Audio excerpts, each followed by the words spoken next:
I never imagined my destiny would change so drastically in a single day. My name is Sarah Mitchell. I'm 28 years old, and I've been an officer in the United States Navy for 6 years. I grew up in a small coastal town in Maine, where the sea was always my calling. My father, Thomas Mitchell, was a respected captain in the Navy for over 3 decades. The naval tradition ran in our family for generations, but it was never easy to follow in his footsteps, especially as a woman. It was a Thursday. In October, when I received the news, I was being transferred to San Diego to take a position on the USS Roosevelt. I was anxious, but confident. After all, I'd worked hard to get there. I told my father, hoping to finally receive his recognition. "I'll take you to the airport," he said dryly when I called. It wasn't exactly the enthusiastic reaction I'd expected, but I was already used to his reserved temperament. The drive to Boston International Airport was silent. Dad drove in, occasionally commenting on the traffic or the weather. He avoided talking about my transfer, as if it were just another ordinary day. "Aren't you proud, Dad?" I finally asked when we parked. "I'm going to take a leadership position at Roosevelt." He turned off the engine and looked at me with those piercing blue eyes, so similar to mine. "Sarah, don't kid yourself. In the Navy, we're all replaceable. I was, my father was, and so are you. Don't get hung up on titles." His words hit me like a punch in the gut. We got out of the car in silence. He grabbed my suitcase from the trunk, and we walked to the terminal. At gate G12, I noticed an unusual commotion. Uniformed figures were bustling about, and I could identify a few high-ranking military officers. One of them looked familiar. Admiral Peterson, a respected figure in the U.S. Navy. "What's going on?" I asked an airline employee who was hurrying past. "We have a VIP on board today. The Secretary of Defense is on the flight to San Diego." I looked at my father, who remained impassive. He probably already knew this, knowing his connection. "Well, it looks like you're flying with some important company," he commented, checking his watch. "I have to go. Behave yourself. Don't bring shame on the family name." He turned to leave, but I stopped him by the arm. "Is that all you have to tell me? That I'm replaceable?" Dad sighed, his shoulders slumping slightly. "Sarah, one day you'll understand that being replaceable is our greatest strength. It means the system doesn't depend on a single person, but ... double quotes." He paused, uncharacteristic. "Not everyone can adapt when the situation demands." With that, he gave me a brief hug, a rare thing for him, and left without a backward glance. I stood there, confused by his enigmatic words, as the loudspeakers announced the start of priority. Suddenly, a commotion erupted near the counter. I saw Admiral Peterson gesturing frantically, surrounded by security guards. Something was wrong. Instinctively, I approached. He just ... froze. I heard someone say. The Secretary of Defense stood motionless, his eyes staring blankly, his skin pale as paper. A heart attack or stroke, I immediately thought. "Does anyone here have medical training?"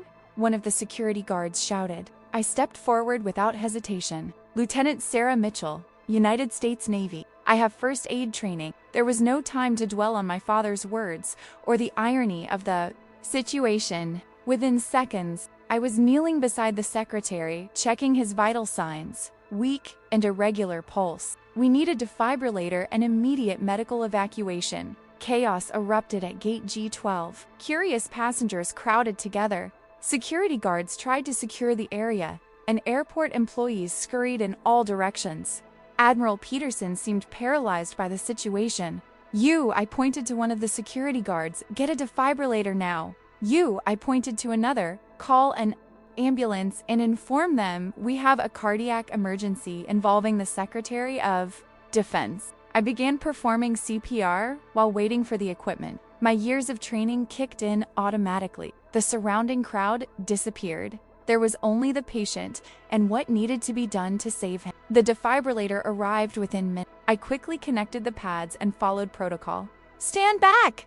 I yelled before delivering the shock. The secretary's body reacted, but he remained unconscious. I continued the procedure until I heard the ambulance sirens approaching. Paramedics rushed into the terminal, taking control of the situation. I walked away, sweaty and exhausted. It was then that I realized I had taken complete command of the situation. I, the replaceable Lieutenant Mitchell, had orchestrated the Secretary of Defense's rescue while senior officers stood idly by. Admiral Peterson approached as the secretary was carried to the ambulance. Lieutenant Mitchell, I presume?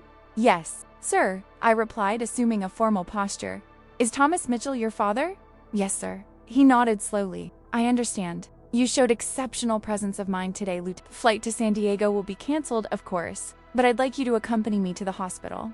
The secretary will want to thank you personally when you're conscious. My heart raced. Sir, with all due respect, I'm scheduled to report to the naval base tomorrow morning. Don't worry about it, he replied with a slight smile. I'm already aware of your transfer to the Roosevelt. I'll take care of everything. At that moment, my father's words echoed in my mind. Not everyone can adapt when the situation demands it. Was that what he meant? That when the system fails, someone needs to take control? I followed the Admiral to his official car. As we left the airport, I couldn't help but imagine how a simple commercial flight had completely changed my destiny. I had demonstrated exactly what my father had tried to teach me my entire life. In critical moments, your rank doesn't matter. What matters is your ability to act. At the hospital, we were greeted by a reinforced security detail. The secretary had been taken directly to surgery, an emergency bypass, we were informed. I sat in the VIP waiting room next to Admiral Peterson and other high-ranking officials who were beginning to arrive. So, Lieutenant Mitchell, the Admiral broke the silence. Old Thomas dropped you off at the airport and said you were replaceable, didn't he? I looked at him in surprise. How do you know that? He laughed softly. I've known your father for 30 years.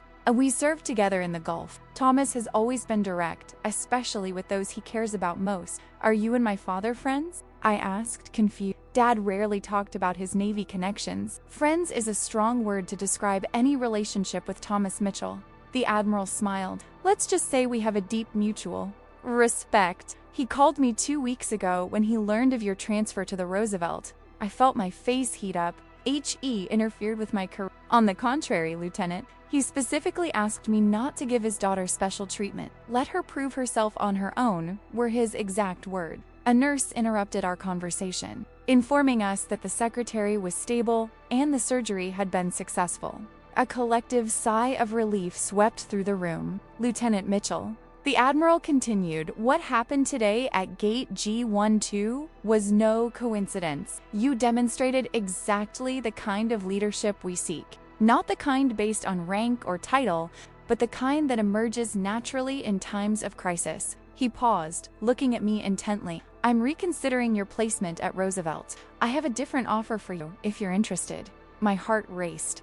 What kind of proposal, sir? The secretary is assembling a special task force to revamp our maritime security protocols. We need young, decisive minds. After what I saw today, I believe you would be an excellent addition to the team. I was speechless. It was an opportunity that would normally be offered to officers far above my rank. That's an honor, sir. But I must admit, I have no experience developing security protocols. Sometimes, Lieutenant, we need people who think outside the box. You clearly have that. He smiled. Besides, you have the Mitchell blood. Your father revolutionized our sea rescue protocols in the 1990s. I felt a pang of pride and frustration. Why hadn't Dad ever told me about this? Do I have until tomorrow to give my answer? Take your time, the Admiral replied. But remember, the most valuable quality in an officer is not blind obedience to hierarchy. It's the ability to lead when everyone else is paralyzed. That night, staying in a hotel in Boston, I called my father. He answered on the third ring, his rough voice familiar. Is everything okay, Sarah? I heard about the incident at the airport. Of course, he already knew. Dad always had his sources. I'm fine. The secretary survived thanks to quick medical intervention and your presence of mind. From what I hear, he replied, with something in his voice I couldn't immediately place. Was it ... pride? Admiral Peterson offered me a position on the secretary's task force. I reviewed, waiting for his silence on the other end. Then, and what did you say? I haven't given my answer yet. I wanted to talk to you first. Another silence. Sarah, you don't need my approval. You never have. I'm not asking for your approval, Father. I'm asking for your advice. I heard him sigh deeply. My advice? Remember what happened at Gate G12? When the moment called for it, you didn't hesitate. You didn't worry about hierarchy or protocol. You saw what needed to be done and did it. That's the essence of true leadership. So you think I should accept? I think you already know the answer, he replied cryptically. We talked for a few more minutes, and before he hung up, he said something that would forever stick in my mind. You know, Sarah, maybe I was wrong this morning. Not all of us are replaceable. Some of us are ... indispensable. The next morning, I met Admiral Peterson again at the hospital. The secretary had awakened and wanted to meet me. I nervously entered his room, where he was resting, hooked up to several monitors. So you're Lieutenant Mitchell, he said, weakly but firmly. The woman who saved my life. I just did what anyone with training would do, sir. But it wasn't just anyone who did it, it was you, he replied. Peterson told me about your father. Thomas Mitchell is a legend in the Navy's inner circles. I'm just finding that out now, sir, I replied honestly. The secretary smiled. Have you heard of Operation Blue Eagle? I shook my head no. It was a classified mission in 1994. A Russian submarine was in distress in Arctic waters. Your father led the rescue, saving 118 Russian sailors in impossible conditions against direct orders. He risked his career because he knew it was the right thing to do. I was stunned. Dad had never mentioned anything like this. After that, he rewrote our rescue operations manual. And now, your daughter saved the Secretary of Defense. He paused. Peterson told me he offered you a spot on the task force. Did you accept? I took a deep breath, knowing my answer would define the course of my career. Yes, sir, it would be an honor. Excellent. We'll start as soon as I'm discharged. Lieutenant? Yes, sir. Your father was right about one thing. In the system, we are all replaceable. But in critical moments, it's people like you and your father who make all the difference. I left the hospital with a new perspective on my father and myself. I called him on the way to the hotel. I've accepted the position, I said as soon as he answered. Good choice, was his simple reply. Why? Didn't you ever tell me about Operation Blue Eagle? Long silence. Who told you about this? The Secretary of Defense this morning. I heard him take a deep breath. Some stories aren't mine to tell, Sarah. Those men, those Russian sailors, ... they trusted me with their lives. I don't wear that as a medal. You disobeyed direct orders to save them. I did what any worthy officer would, he replied, his voice suddenly weary. Sarah, leadership isn't in the medals or the stories we tell. It's in the difficult decisions we make when no one is looking, or when everyone is looking, but no one wants to take responsibility. In that moment, I finally understood what he'd been trying to teach me all these years. It wasn't about being replaceable. It was about understanding that true authority comes from the courage to act when necessary, regardless of rank or consequences. Thank you, Dad, she said simply. For what? For making me replaceable enough to act on instinct when necessary. He laughed, a rare and precious sound. That, my child, is the Mitchell legacy. Over the next few weeks, I dove headfirst into working with the task force. It was a small but diverse group. Security experts, seasoned officers, and young talent like myself. Our mission was to completely rethink the Navy's approach to security for the 21st century. The Secretary, recovering rapidly, participated remotely in our meetings. His near-death experience had shifted his priorities, and he wanted to implement significant changes before the end of his term. The airport incident made me realize our vulnerability, he explained during a video conference. If something as simple as a heart attack can paralyze our entire imagine what a coordinated attack could do. It was a daunting prospect, but he was right. Our contingency protocols needed to be revised. One afternoon, while working late at the temporary office in Washington, I received an unexpected visitor. My father, in his formal Navy uniform, was standing in the doorway. Daddy, what are you doing here? I asked, surprised. Admiral Peterson invited me for a consultation. Something about my experience with protocol review in the 1990s. He walked in, eyeing the documents spread out on my desk. I see you're busy. We are redesigning the crisis response protocol, but we are facing resistance from the old guard. He smirked. There's always resistance to change, Sarah, especially from people who've spent decades following the same procedures. How did you manage to implement your changes after Operation Blue Eagle? Dad sat in the chair across from my desk, a thoughtful expression on his wrinkled face. It wasn't easy. First, I was nearly kicked out of the Navy for insubordination. Then, when the rescue was successful and the press found out, I became a reluctant hero. I used this temporary influence to force changes in the system. You manipulated the situation, I observed. He shrugged. I used the tools available. Sometimes, to change the system, you have to game it. So that's what I'm supposed to do? Play the game? No, he replied seriously. You must change the rules of the game. That's what we're trying to do now. It was the first time he had used "we are" instead of "you." I felt a rush of emotion. Over the next few days, we worked together to revise the protocol. It was strange to see my father in this new context, not as a distant authority figure, but as a respected colleague. His experience perfectly complemented my more contemporary perspective, and together, we were able to develop an approach that respected tradition but embraced innovation. What you are proposing, Admiral Peterson said during a preliminary presentation, is a complete decentralization of authority in crisis situations. Exactly, I replied, exchanging a knowing look with my father. Our current system relies too heavily on specific authority figures. If those people are compromised, as we saw in the secretary incident, the entire system grinds to a halt. What we propose, my father continued, is an adaptive protocol.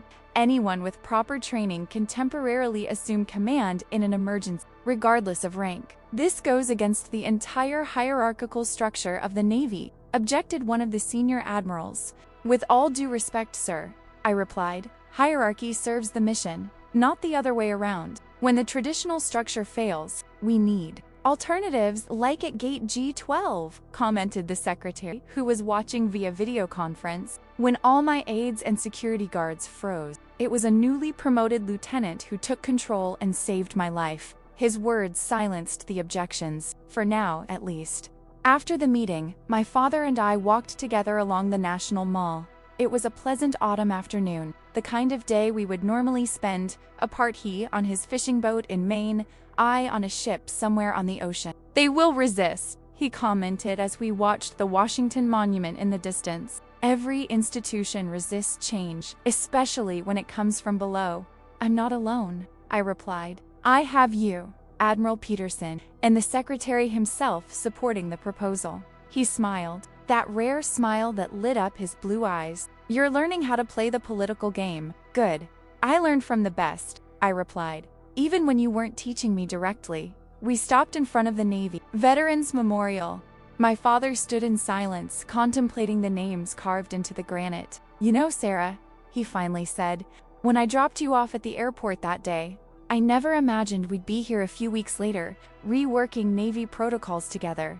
Life is unpredictable, I replied, especially when seemingly replaceable people decide to take the initiative. He laughed, putting an arm around my shoulders, a gesture so unusual it nearly made me stumble. You were never replaceable, Sarah, not for a second. In the weeks that followed, our proposal faced intense scrutiny. We participated in countless heated debates and exhaustive revisions. My father, with his experience, and I, with my fresh perspective, made a formidable pair. The decisive moment came during a simulated exercise. Admiral Peterson insisted that we test our new protocol under realistic conditions. A crisis scenario was set up, a simultaneous attack on multiple naval installations. With the key leadership incapacitated, traditional officers followed the usual chain of command, resulting in significant delays and confusion. Our team implemented adaptive protocol, allowing leaders to emerge naturally at each crisis point. The results were unquestionable. Our approach reduced response time by 64% and improved the effectiveness of countermeasures in ambiguous situations. I think this settles the debate, the secretary stated, after reviewing the results. The Mitchell Protocol will be implemented across all Navy branches beginning next quarter. Mitchell Protocol? I asked, surprised. Yes, Admiral Peterson replied with a smile, named after the two Mitchells who created it. I looked at my father, who looked equally surprised. You don't have to use our name, he protested. On the contrary, Thomas, the secretary insisted. It's important that everyone knows who is behind this change. Tradition and innovation working together. That night, we celebrated at a small restaurant near the Capitol. It was strange to see my father relaxed, sharing stories from his career that he'd never told me before. I realized how much I'd missed by keeping my distance from him, by trying to prove myself alone. "Why didn't you ever tell me about your accomplishment?" I finally asked. He contemplated his glass of whiskey before answering. "Because I wanted you to walk your own path, Sarah. If you'd known everything, you might have tried to simply follow in my footsteps. Or worse, been intimidated by my shadow. Still, I could have shared more," I insisted. "Maybe." He paused. "But after your mother died, I didn't know how to be both a father and a mother. It was easier to just be Captain Mitchell."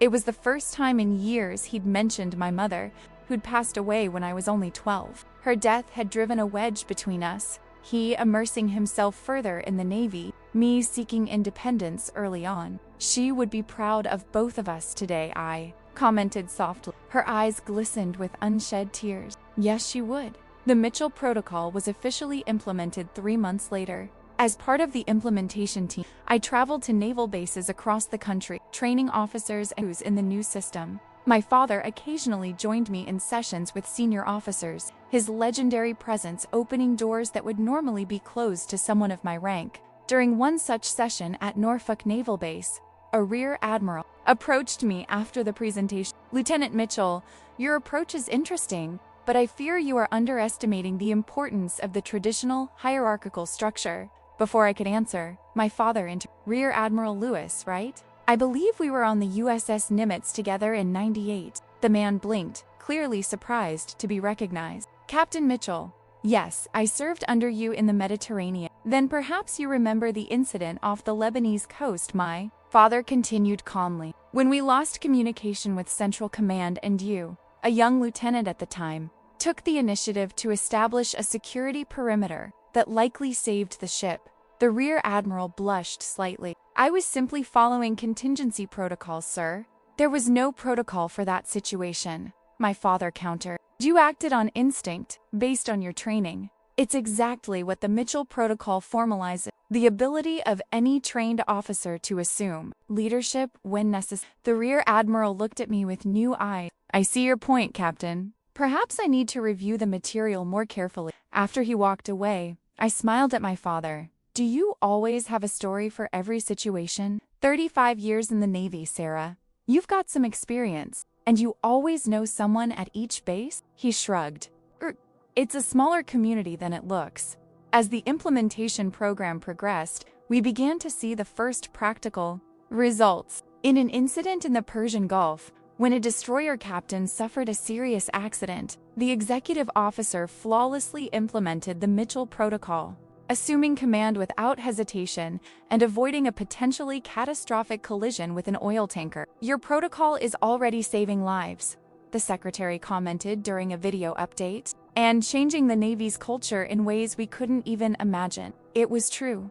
Beyond practical applications in emergencies, we began to notice a subtle shift in team dynamic. Lower-ranking officers felt more confident contributing ideas, knowing their initiative was valued. Vertical communication improved significantly. "It's a quiet revolution," Admiral Peterson observed, "and it all started with a heart attack at Gate G12 at Boston Airport. 6 months after the airport incident, I received a new assignment. I was promoted to lieutenant commander and appointed operations officer of the USS Roosevelt, the same position to which I was originally assigned, but now 2 levels higher. At the promotion ceremony, it was my father who pinned the new insignia to my uniform. His hands, usually so steady, trembled slightly. "Are you proud, Dad?" I asked, repeating the same question I had asked that fateful morning at the "More than you know, Sarah," he replied, his voice hoarse with emotion. "You didn't just follow the family tradition, you redefined it." After the ceremony, we walked together across the deck of the ship. That would be my new home. The sun was setting on the horizon, painting the sky with hues of orange and purple. "You know," my father said, gazing out at the ocean, "when your mother died, I thought I would never be proud of anything in my life again.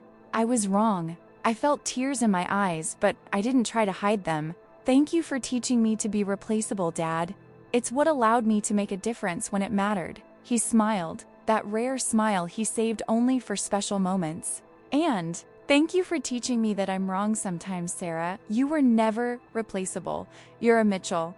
And as we've proven these past few months, Mitchells changed the world one protocol at a time. As the sun disappeared below the horizon, I stood there with my father, 2 generations of sailors united not only by blood, but by a shared legacy. The Mitchell Protocol would be just the beginning. Our journey, my journey, was just beginning, and all because of a cruel comment at the airport, a VIP who froze at gate G12, and an instinct for command that apparently ran in our family for generations. That night, upon arriving at my officer's quarters on the Roosevelt, I found a small package on the table.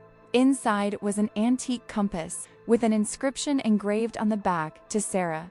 May you always find your true north, even when everyone around you is lost. Love, Dad. It was my grandfather's compass, passed down to my father when he entered the Naval Academy. Now it was Mina's symbol, not only of tradition, but of trust. My father finally recognized that I wasn't just his shadow or an extension of his legacy. I was my own person, capable of finding my own path, my own North Star. The first few weeks on the USS Roosevelt were intense. As operations officer, I was responsible for coordinating all of the ship's tactical activities, from routine exercises to live operations. My reputation as co-creator of the Mitchell Protocol preceded me, creating high expectations. The daughter of the legendary Captain Mitchell, I heard whispers in the hallway. The one who saved the Secretary of Defense. It was a heavy burden, but I was determined to prove myself through my own actions. Not just my last name or a lucky break at the airport. Captain Reynolds, commanding officer of the Roosevelt, was a fair but demanding man. In our first private meeting, he got straight to the point. Lieutenant Commander Mitchell, your promotion was meteoric and unconventional. Some might say it was due to your connection to the secretary and your famous surname. I maintained my composure. I understand those concerns. I am prepared to be judged solely on my performance aboard the Roosevelt. He nodded, apparently satisfied with my answer. Good, because I believe in the Mitchell Protocol. I've implemented it fully on this ship, and I expect its creator to demonstrate exactly the kind of adaptive leadership it promotes. I won't disappoint, sir. We'll see. He picked up a folder from his desk. We have joint exercises with the Japanese Navy next week. You'll lead our operations. It's a test, Lieutenant Commander. Not just for you, but for your protocol. I accepted the challenge with determination. The exercises with the Japanese Navy would be complex, involving multiple ships and simulated crisis scenarios in the Sea of Japan. It was the perfect opportunity to demonstrate the value of the Mitchell Protocol in an international setting. In the night leading up to the exercise, I exhaustively reviewed every detail, memorizing the participating Japanese ships, their commanders, and capability. I met each member of my team personally, assessing their strengths and weaknesses. Why are we doing this? Asked a young lieutenant during one of our preparation sessions. Normally, we just follow the exercise script, because in a real crisis, there's no script, I replied. The Mitchell Protocol is based on the idea that anyone can need to take command at any time. This means everyone needs to have complete understanding of the situation and available capabilities. On the day of the exercise, the weather was perfect, clear skies, calm sea. We gathered in the control room, where Captain Reynolds wished us good luck before retiring to the bridge, where he would observe our performance. The early stages of the exercise went smoothly. Our ships and the Japanese executed perfectly coordinated maneuvers. Then, as planned, the crisis scenario unfolded. A suspected hostile vessel entered the area of operations, followed by a failure of the main communications network. That's when the real test began. Captain Reynolds, following the exercise script, feigned incapacity. As operations officer, I assumed command in accordance with the Mitchell Protocol. Attention all stations, I announced calmly. Initiating Mitchell Protocol Level 2. Maintain alternate communication via secondary channels. Each station, report. Operational capability. To my satisfaction, the team responded exactly as we trained. No panic, no confusion, just decisive, coordinated action. The Japanese fleet commander, Captain Tanaka, initially seemed confused by our change of command, but quickly adjusted when I briefly explained our protocol through the still functioning secure. Very interesting, Lieutenant Commander Mitchell, he replied. Let's test the effectiveness of your protocol then. Without warning, he increased the difficulty of the exercise, introducing more hostile vessels and expanding the area of compromised communication. It was an unplanned challenge, but exactly the kind of situation the Mitchell Protocol was designed for. Team Delta Defensive Formation, I ordered. Prepare for decentralized operation if we lose any more communication. For the next 3 hours, we navigated an increasingly complex land. When the exercise finally ended, we were exhausted but triumphant. Our coordinated response had been exemplary, exceeding all expectations. Captain Reynolds did not hide his satisfaction during the post-exercise review. Impressive, Lieutenant Commander. Your team functioned as a single organism, adapting to each new complication without hesitation. Captain Tanaka was even more effusive. In 25 years in the Japanese Navy, I have never seen such a fluid demonstration of adaptive command. This Mitchell Protocol is something we would like to study for possible implementation in our own fleet. That night, alone in my quarters, I sent my father a brief email. Mitchell Protocol passes international test. Japanese interested in implementation. Its legacy continues to expand. His reply arrived minutes later, short as always. It's not my legacy, it's ours. Proud of you, Dad. I smiled as I read your words. We were so alike, economical with words, generous with action. Over the next, my reputation at the Roosevelt solidified. I was no longer just Captain Mitchell's daughter or the co-creator of the protocol. I was Lieutenant Commander Mitchell, respected in her own right. It was during a routine patrol mission in the Pacific that the true test of the Mitchell Protocol occurred. We were monitoring commercial activity near disputed international waters when we received a distress signal. Mayday, Mayday, civilian vessel Estrella de Norte requesting immediate assistance. Fire on board, suppression systems compromised. 22 crew and passengers. Captain Reynolds immediately ordered a course alteration. Lieutenant Commander Mitchell, prepare rescue team. Estimated arrival time in 45 minutes. Yes, sir.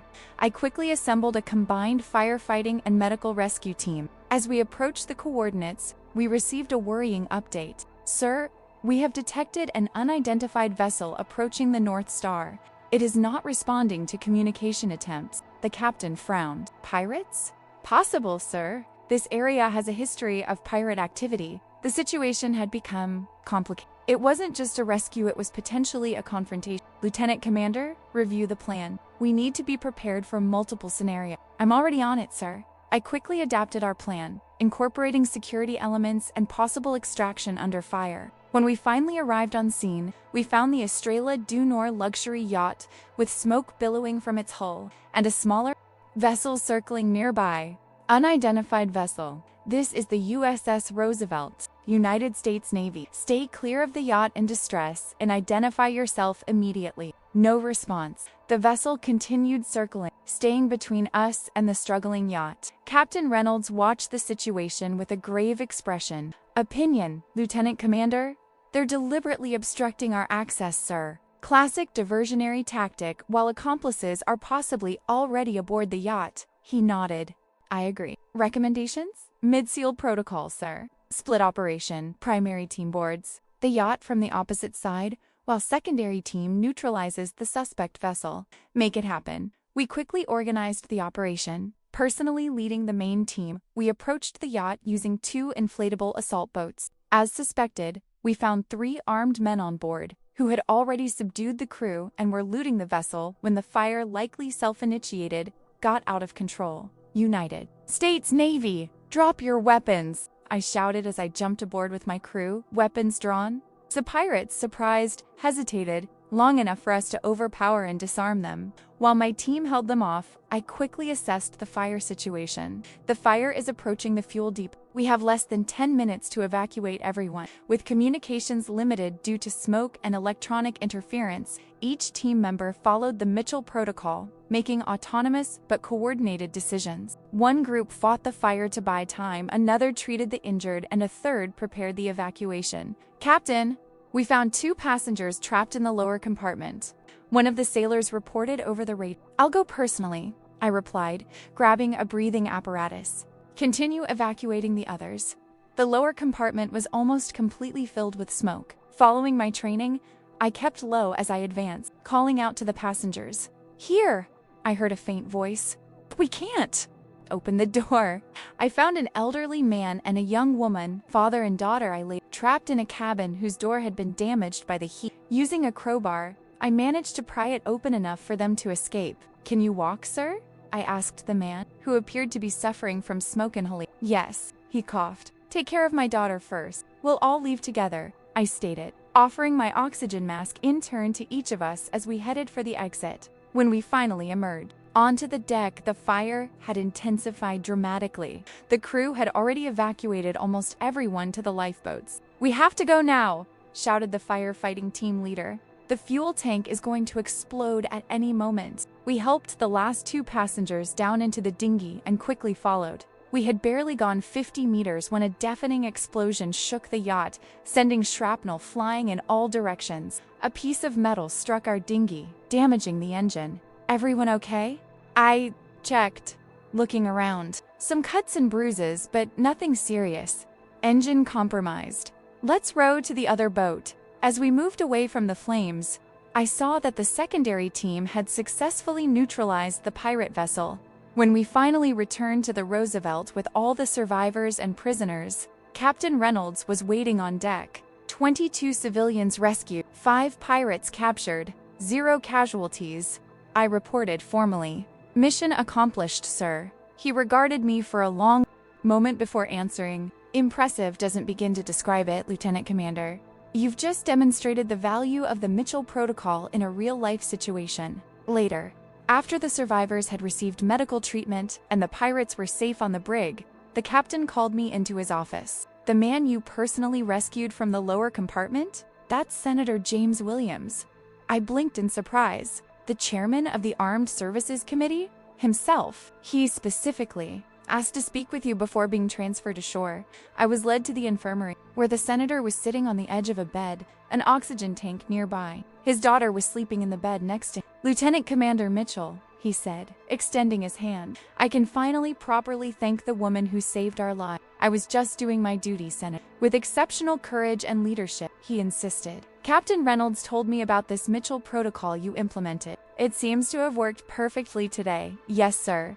Every team member knew exactly what to do, even with limited communication and the rapidly changing situation." He nodded thoughtfully. "You know, we're reviewing the defense budget next month. I'd love to hear more about this protocol and how we could expand its implementation. It would be an honor to share our experience, Senator." "Excellent. And one more thing." He hesitated briefly. "Your mother ... Her name was Elizabeth, correct?" I was surprised. "Yes, sir. Elizabeth Mitchell." I thought I recognized her last name. "She was my tutor at Yale many years ago, a brilliant literature teacher. Her death was a great loss." I felt a lump in my throat. It was rare to meet someone who had known my mother. "Thank you, sir. That means a lot to me." As I left the ward, I felt a strange sense of closure. Somehow, in this moment of crisis, even my mother was present, connected to this story through coincidences that seemed almost providential. That night, I sent my father a longer email detailing the day's events. I ended with, "And most amazingly, Dad, Senator Williams met Mom at Yale. He said she was a brilliant teacher." Sometimes I wonder if there really are coincidences, or if there's a greater purpose to all of this. The Mitchell Protocol saved lives today. Our work matters. "Sarah," his reply came hours later, longer than usual. "Sarah, there are no coincidences, only opportunities we recognize or miss. Your mother always believed everything was connected somehow. Senator Williams... I remember her mentioning him, one of her favorite students. As for protocol, it's just a name for something that's always been there, the courage to act when necessary, regardless of rank or protocol. You demonstrated that at the airport and now at sea. I'm prouder than words can express." Dad, I reread his words several times before falling asleep, the antique compass on my desk gleaming in the dim light of the lamp. In the weeks that followed, the story of Senator Williams's rescue and the neutralization of the pirates made headline. The Mitchell Protocol was now in the national spotlight, not just as a theory, but as a proven system that saved lives. I was summoned to Washington to testify before the Armed Services Committee, chaired by Senator Williams. My father was also there, at the committee's request. Mother Nature has quite a sense of humor, I commented when we met the morning of the hearing. What do you mean? My father asked, adjusting his formal uniform. A year ago, you told me at the airport that I was replaceable. Now, we're about to convince Congress to revolutionize the military command structure based on the idea that in a crisis, anyone may need to take command. He smiled. Life is circular, Sarah. We learn, unlearn, and relearn the same lessons in different contexts. The hearing room was packed. Military officials, politicians, and journalists. Senator Williams opened the session with a brief description of the yacht incident, emphasizing how crucial the Mitchell Protocol had been to the operation's success. Today, he continued, we are privileged to hear from the creators of this revolutionary protocol, retired Captain Thomas Mitchell, whose legendary Navy career includes the famous 1994 Arctic rescue, and his daughter, Lieutenant Commander Sarah Mitchell, whose swift action recently saved the life of the Secretary of Defense and, I might add, my own. My father spoke. First, his deep, steady voice echoing in the quiet room. He described how, throughout his career, he had repeatedly witnessed situations where strict adherence to hierarchy resulted in missed opportunities, or worse, lost lives. The Mitchell Protocol, he explained, is not a rejection of hierarchy, but an acknowledgement of its limitations in extreme situations. It is a system that allows flexibility within structure, adaptability within order. When it was my turn, I felt momentarily nervous. Then I saw my father nodding encouragingly, and the words flowed naturally. What we experienced at Gate G12 of that airport, and later in the rescue of the Estrella del Norte, was the same fundamental reality. In moments of crisis, what matters is not your rank, but your preparation and willingness to act. For over 2 hours, we answered detailed questions about the protocol's implementation, training, and results. Some senators expressed concerns about potential abuse or confusion in the chain of command, but for every objection, we had concrete examples of how the protocol had improved operational effectiveness. The most poignant moment came when a skeptical senator asked, Captain Mitchell, aren't you concerned that this protocol could undermine the very authority that underpins our military? My father leaned into the microphone, his expression serious. Senator, I spent 35 years obeying and then giving orders in the Navy. If I've learned anything, it's that true authority never comes from rank or title. It comes from respect, and respect comes from competence and character. He paused, glancing at me briefly before continuing. At Gate G12 of that airport, my daughter, then just a lieutenant, commanded a room full of senior officers because she knew what needed to be done and had the courage to act. This didn't weaken the Navy's authority. It strengthened it by showing that our strength lies in the people we train, not just the ranks they hold. A reverent silence followed his words. Even the skeptics seemed contemplative. At the end of the hearing, Senator Williams announced the creation of a special appropriation to implement the Mitchell Protocol across all branches of the military, beginning with the Navy and Coast Guard. This is a historic moment, he declared. We are not just adopting a new protocol, but recognizing a fundamental truth about effective leadership in times of crisis. As we left the courtroom, reporters crowded around us. One Washington Post reporter stood out with a pointed question. Lieutenant Commander Mitchell, there are rumors that you are being considered for early promotion to commander. Can you comment? Taken aback, I looked at my father, who gave a subtle shrug, a gesture I learned to interpret as your choice, your career. I can't comment on promotion decisions, I replied diplomatically. I can only say that I'm committed to serving wherever the Navy believes I can be most useful.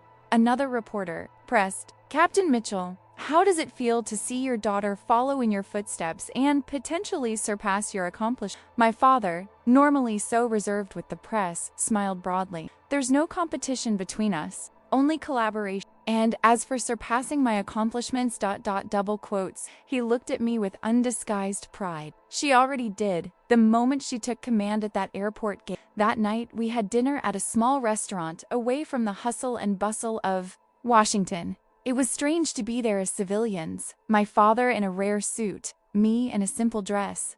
"I think you made your grandfather cry with pride today," my father commented, raising his glass in a toast. My grandfather? Yes, he always said the Navy needed to be less rigid, more adaptive. Nobody listened to him back then. Now, 2 generations later, his granddaughter is changing the entire system. I smiled, thinking of the compass I now always carried with me. A family tradition. Apparently, challenging the system from within and make a difference when it matters, he added.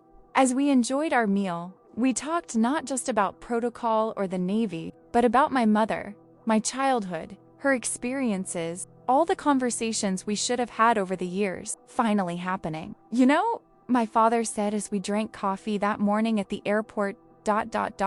"When I said you were replaceable, ... it was the best thing you could have said to me," I interrupted softly. "If you had showered me with praise and confidence, maybe I wouldn't have felt the need to prove myself. I wouldn't have acted on instinct at gate G12. He studied me with those piercing blue eyes, the same ones I saw in the mirror every morning. You understand that now, but at that moment, I saw the pain in your eyes. I spent the whole day regretting my words." "Really?" "Yes. I called Peterson immediately afterward, apologizing for being so harsh with him. He said I was being an old fool."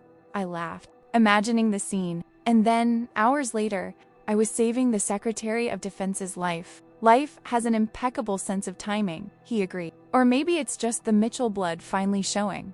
When we said goodbye at the hotel, he returning to Maine the next morning, I returning to the Roosevelt, our embrace was long and meaningful. We no longer needed words to express our feelings. 2 weeks later, I received the official notification, promotion to commander, effective immediately, along with a new assignment. I would be the executive officer of the USS Nimitz, one of the largest aircraft carriers in the fleet, a position normally reserved for officers with much more seniority. The accompanying letter, signed by Admiral Peterson himself, said simply, "The Mitchell Protocol is now being implemented fleet-wide. Who better to demonstrate its effectiveness than Mitchell herself? Congratulations, Commander."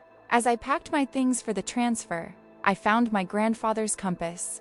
Again, looking at it, I thought of all the generations of Mitchells who served before me, each finding their own path, their own true north. I thought about that morning at the airport when my father told me I was replaceable, how those hurtful words ended up being the catalyst for everything that came after. Sometimes, I reflect, the most valuable lessons come wrapped in the hardest and sometimes it's only when we accept our substitutability that we become truly indispensable. As the helicopter whisked me from the Roosevelt to my new assignment on the Nimitz, I gazed at the vast ocean below, immutable and ever-changing, like naval tradition itself. The Mitchell Protocol wasn't really a revolution, it was a natural evolution, recognizing what has always been true, that true leadership emerges not from rank or position, but from preparation and courage. And it all started at that G12 gate, when everyone around me froze, and I took command by instinct, a Mitchell's instinct. My name is Commander Sarah Mitchell, United States Navy, and this is my story of how a cruel word at the airport, a VIP who froze, and a moment of instinctive action changed not only my life, but the very way the U.S. Navy operates in times of crisis. As my father finally recognized, not all of us are replaceable. Some of us are destined to make a difference at exactly the right time, exactly when it matters most. It's the Mitchell legacy, and now it's my legacy too.